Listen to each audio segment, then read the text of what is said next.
Hey everybody, Fetty here. I wanted to talk to you today about one of my favorite tools in my toolbox. We all love those kinds of tools that let you tear things up and rip things apart and put things together. And all of us guys, it's in our DNA, we just like to cut stuff, you know.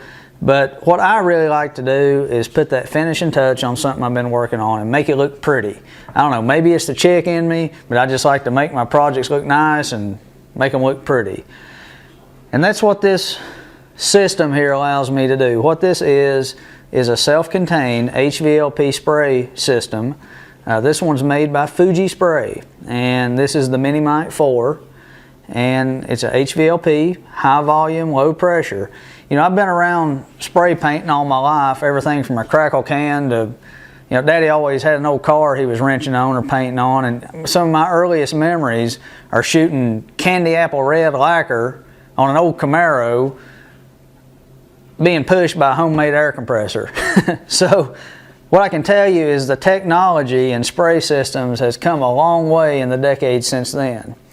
And what this does, this unit here, this turbine, generates about 8.5 pounds per square inch of force, of pressure, runs it through the tube here, the hose, and the engineering of these spray guns allows, you know, they're able to take that little bit of pressure and throw out a whole lot of paint, throw it out accurately, and throw it out consistently. And consistency is one of the most important aspects of, you know, painting or finishing. You got to know that you're going to get the same result today as you did yesterday and will tomorrow. So it's really consistent, and I've gotten perfect finishes every time. If you've watched any of my videos, you've seen me use this equipment a lot, and I get great results from it. So what I wanted to talk a little bit about today is just all the different components that go into this, how they work, how you take it apart, and maybe some of the results you can expect to get if you decide to get one or if you already have one. So let's get started. So everything starts right here with this turbine. This is a Mini-Mite 4 and it's a 4-stage turbine. I don't really know what that means. Fuji spray makes some 3-stage turbines. This one's a 4. I guess it just means it has more gearing or something. I don't know. But this is where everything starts, and this turbine here generates the air that's, you know, pushing out to your spray guns. It's kind of like a vacuum cleaner if you think about it. If you had a vacuum cleaner and reverse the polarity on it, instead of sucking air in, this thing's blowing air out. And that's all there is to it. There's not a lot of maintenance involved with this turbine.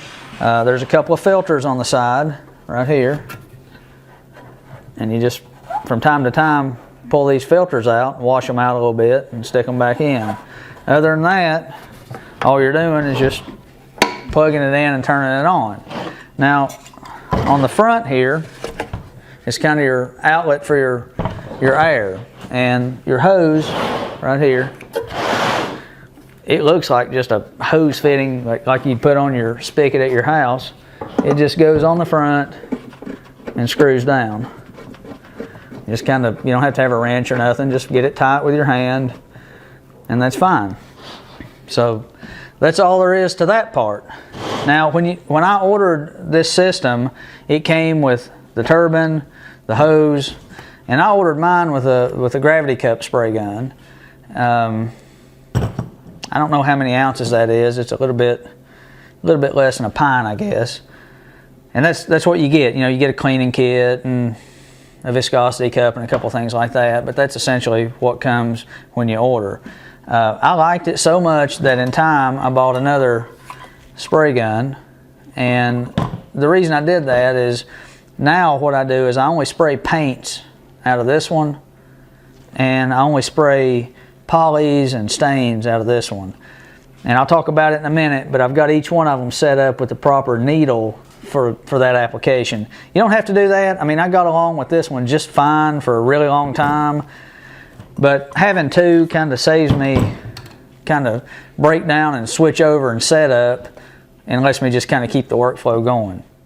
So a lot of people ask me, is this thing loud? Well, yeah, it's loud. I mean, it's a friggin' vacuum cleaner turned around backwards. It makes some noise and it's pretty annoying, but it's not any louder than your table saw or your miter saw. They make noise too. Now, Fuji makes some products, some of their turbines that have some noise reduction technology built into it, and the way I feel about that is you're just paying a lot of money to, make it just a little bit quieter. So who cares? It makes some noise, big deal. So once this thing generates the air, and like I said, it's only about 8.5 pounds, comes through your hose, and that's where it goes into your spray gun. Has a little, like you pull down on that unit, and it just locks in. So let me turn it on, you can hear how loud it is.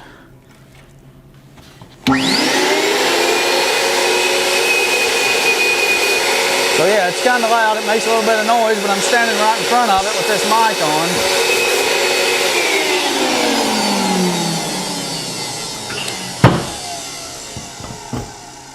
So, you know, sitting right here, right beside it, it's pretty loud, but I don't feel like I need ear protection or anything. But you got to remember, when you're painting something, this thing's going to be sitting here, and you'll be painting it, you know, 20 feet away. I don't know exactly how long that hose is. It's 15 or 20 feet. So that's kind of how this unit works together. Let me move this out of the way, and I'm going to talk to you about the spray guns.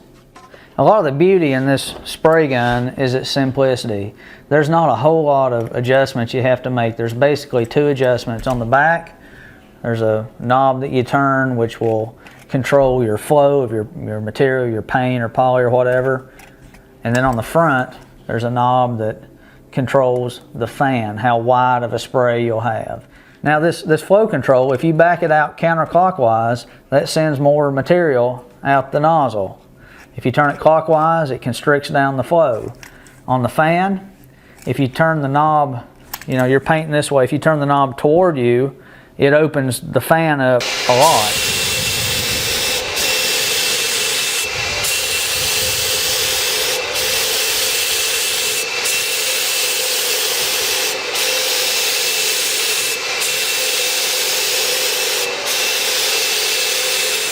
If you push it forward, it squeezes down the fan.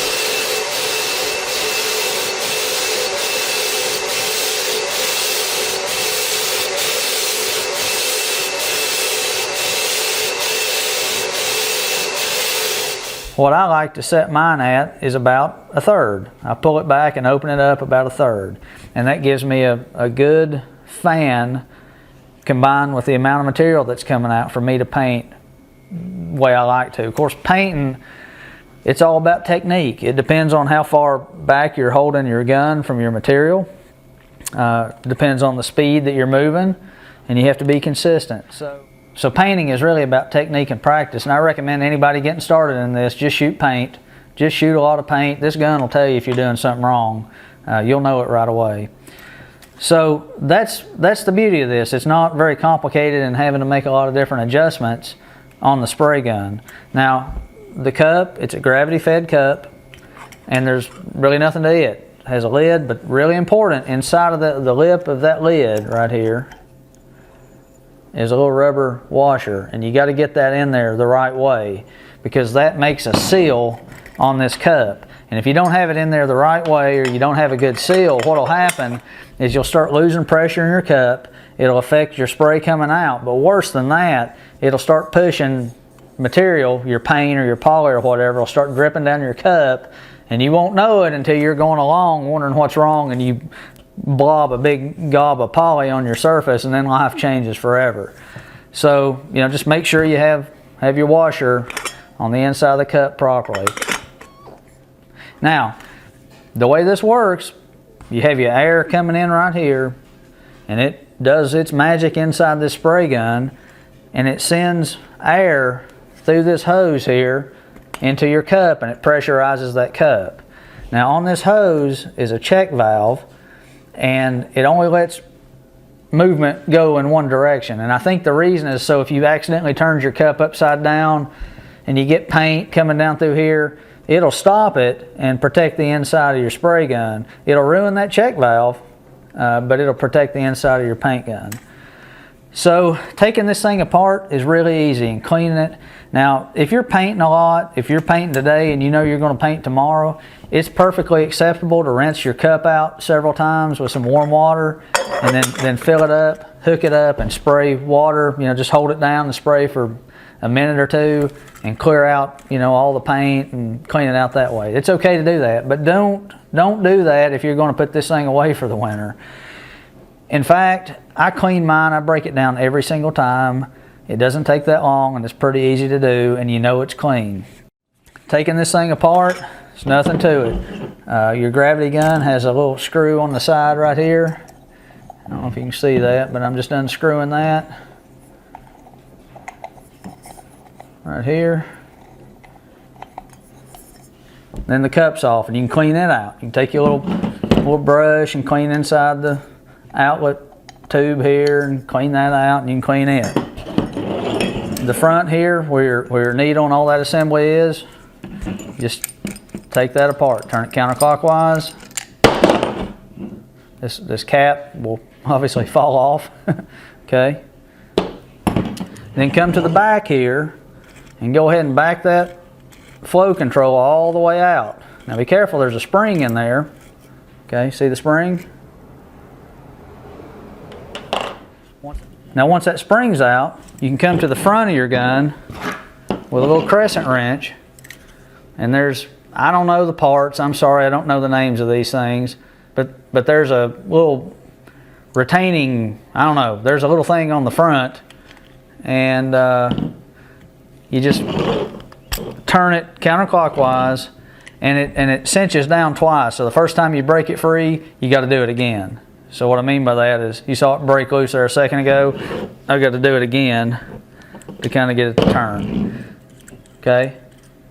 So once that's out, it's just a little cap for your needle.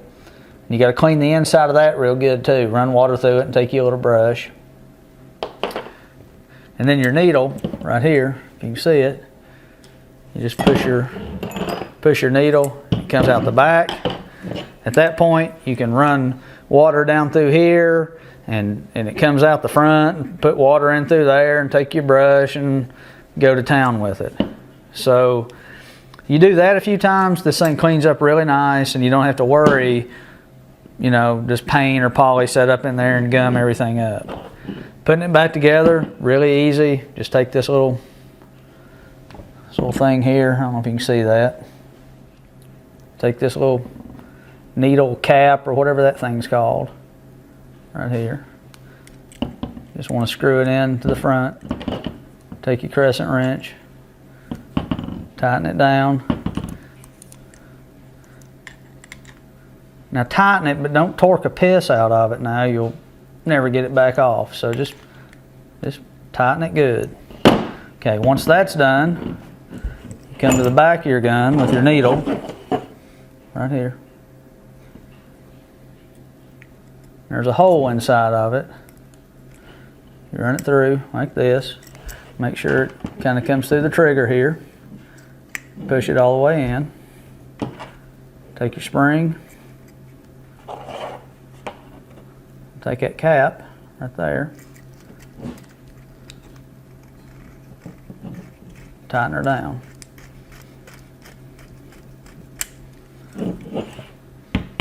Go ahead and put your cup back on right here.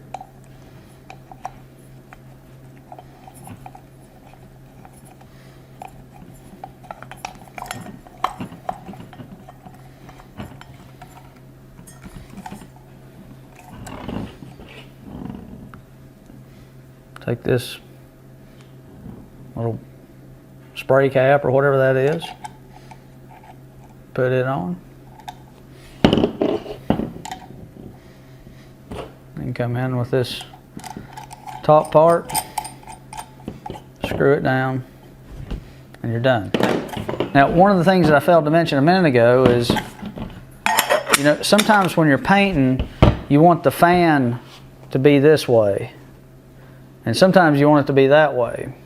And you can accomplish that by changing the orientation of this tip here.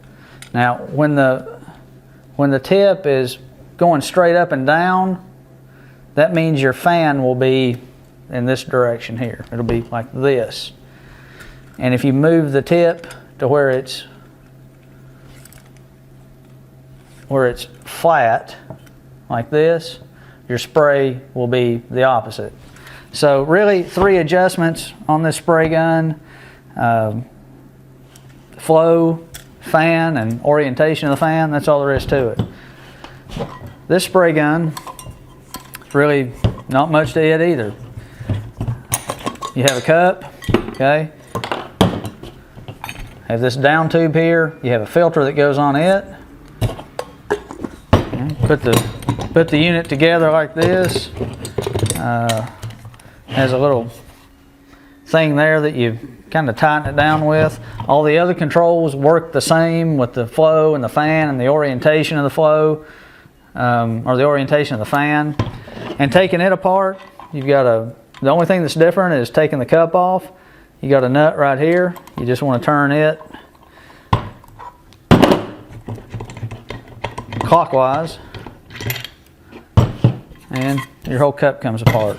So that's really kind of all there is to how the spray guns work, and the way you take them apart and clean them. The next thing I want to talk about is the different kinds of paints you shoot with it and the types of needles that you use to accomplish that. So the million-dollar question is, can I shoot latex out of this paint system? And the answer is yes, you can, but you got to thin your paint properly and you got to use the right size needle. Now I'm not going to go into a big tutorial on how to thin paint because I have another video that shows you how to do that. But basically, if you're going to shoot latex, you need to thin it with water and some of this stuff called Floetrol. And if you're going to thin like a furniture grade finish paint, thin it with water and a product kind of like this General Finishes extender. Works really good. So you need to thin it properly and you need to use the right size needle in your spray gun. Now Fuji, they offer a lot of different size needles, but I have 3 of the most commonly, I guess commonly used ones, or the most common sizes, the 3 that work best for me. The blue, the one, they color code them, so that makes it easy. The blue one, it's a 1 millimeter, and it's really good for stains if you wanted to shoot some stain, which I don't know, I have kind of mixed feelings. It can get kind of messy. It saves a lot of time, but it's kind of messy to do. But the blue is a 1 millimeter. It works really good with stains. The gold tip, or the yellow tip, is 1.5 millimeter.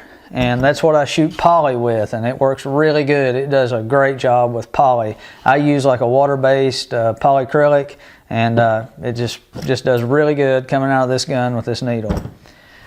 The green tip is 1.8 millimeter. And that's what I use to shoot thinned latex and thinned like furniture grade, finish grade paint, and it does a great job with that. So if the paint's thinned properly and you're using the right gun or the right needle in the gun, you'll get really good results with it. So kind of wrapping up here, I want to talk about some of the accessories that you can buy to go with this system and some of the routine maintenance parts that you need to have on hand. There's not a whole lot of accessories you need to think about buying with this system. I mean, you want to get needles for the different applications that you're going to be using, but one accessory I recommend you thinking about is this flexible hose. Now, the hose that comes with the spray gun is big and beefy and heavy, and mine's pretty dirty. And if you're painting for a really long period of time, this heavy hose and the heavy spray gun and the paint in it, I mean, it will start to wear you out, and it'll affect your performance in painting. This hose doesn't weigh very much. It's about 5 or 6 feet long, and it takes some of the weight off. But the other really important function that it serves is it gives you 5 or 6 more feet to let the air cool as it comes out. Now, I didn't talk about that, but this turbine generates hot air. So it's pushing hot air through this hose into your spray gun, and it's blowing hot air across your paint. Now, on a hot day or even a not hot day, it will have a tendency to dry your paint quick. So that's why we add things like Floetrol and General Finishes extender. It slows down the drying time.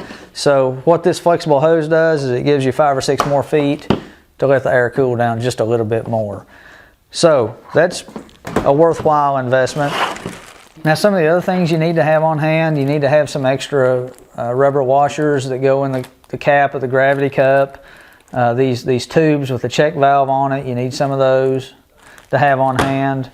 If you have the other kind of spray gun, the big one, there's washers that seal it up that you need to have on hand. The little filters that go on the down tube.